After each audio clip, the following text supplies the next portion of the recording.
Breakfast with Louise Mitchell and Charlie State. Our headlines for you at 6 o'clock. After the Taliban seized power in Afghanistan, a defiant Joe Biden defends his decision to pull US troops out of the country. I stand squarely behind my decision. After 20 years, I learned the hard way that there was never a good time to withdraw US forces. More British troops are sent to help with the evacuation from Kabul airport after chaotic scenes yesterday. The heartbreak of Afghan families here in the UK as they appeal for help from the international community. People dying for no reason, people torturing for no reason. Why? Because they're human? I ask Great Britain to help them as a humanity. That's all they can say. In sport, England lose the second test. After a thrilling and dramatic day of cricket at Lord's, India came out on top. Jodie Comer tells us about her Hollywood breakthrough, how she mastered an American accent, and the time she got her mum's Sunday lunch on set. Good morning. Today, once again, it's going to be fairly cloudy, the cloud thick enough for some patchy light rain and drizzle, some murk on the hills and coasts, and limited sunshine. We've got it all, and I'll have more in about 25 minutes.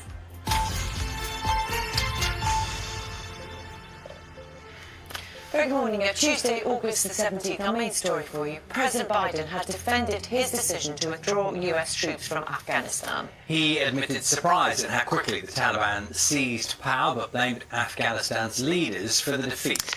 Military planes are reported to have begun flying again from Kabul airport this morning after yesterday's chaotic scenes where hundreds of Afghans tried to board aircraft. Our correspondent John McManus has the latest. Breaking short his summer holiday, President Biden flew into Washington, D.C. on Monday to answer the charge that he had overseen a major foreign policy disaster for Afghanistan and perhaps the world. He admitted that events over the past week had caught his government by surprise, but he was in no mood to apologise. We gave them every tool they could need. We paid their salaries, provided for the maintenance of their Air Force. We gave them every chance to determine their own future. Mr. Biden said the buck stopped with him, but... So I'm left again to ask of those who argue that we should stay. How many more Afghanistan civil war? As he spoke, thousands of miles away, the Taliban, armed and confident, had taken control of the streets of Kabul. Now able to... Searching to our addresses, and it's not only my life, but also my family life right now is in danger. We are facing more threat than before, because before our identity was not being clear to the Taliban. But right now they know our name, our face, our address, our phone numbers, everything. Fearing the future, many Afghans are trying to leave in any way they can. Their desperation evidence in these scenes at Kabul airport. The US says it's now secured the airport in order to evacuate Americans and other foreigners. Yet some people are managing to get out. This evacuation flight took off with an astonishing 640 Afghan refugees on board. Charities in the UK have urged the government to help refugees fleeing the Taliban to settle in Britain. Ministers say that more than 3,000 Afghan interpreters and their families who worked with UK forces have been resettled, and they're working to bring more to Britain. Details of a new scheme to welcome Afghan refugees to the UK is due to be announced in the coming days. We've obviously in law, we work with the UN on that, and we're working very carefully at what kind of further commitment we might make. The Prime Minister Boris Johnson says he wants the UN Security Council to urgently meet to discuss the international community's next.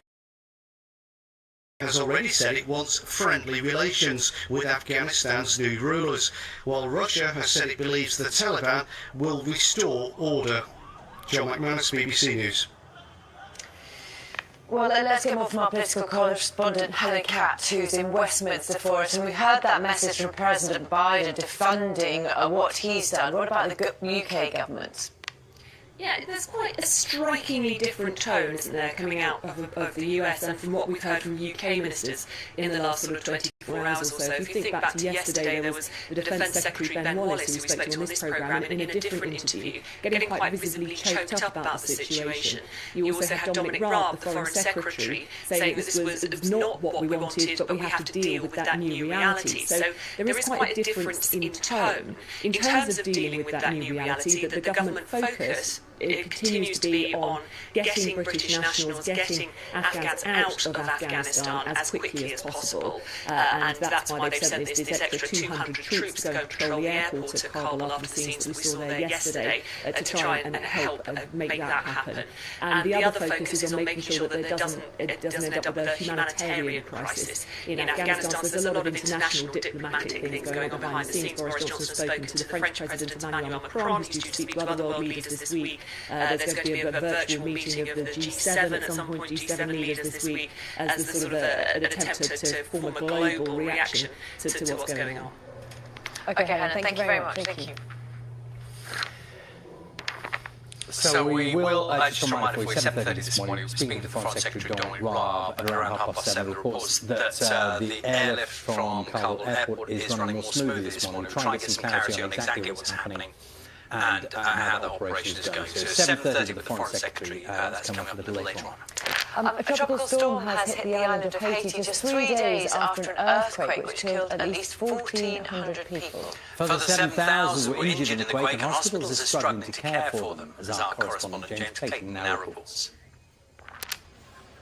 Many of these people were asleep when the earthquake hit, their homes caving in. It's hard enough to treat survivors of any natural disaster, but when the hospitals themselves are under fear of collapse, it makes it all the more difficult. Well, this hospital is simply too unsafe to have people stay inside, so they brought everyone outside here, and they tried to place them under trees, under tents, to try and keep them a little bit cooler and out of the hot sun. But what you're seeing here is 48 hours after the quake. The doctors have run out of painkillers, they've run out of antibiotics, and there are major concerns about things like infection. Elsie had just woken up when the earthquake hit. Her son has a serious compound fracture and needs to be taken to the airport to be lifted out. Seeing him in such pain is overwhelming. There simply aren't enough facilities to treat people in this remote part of the country. From the hospital, some of the injured are taken to this airport, waiting for a flight out to the capital, Port-au-Prince, like 19-year-old Tanya, who's pregnant. So you woke up and basically tried to run out, but then the house collapsed on top of her? She said her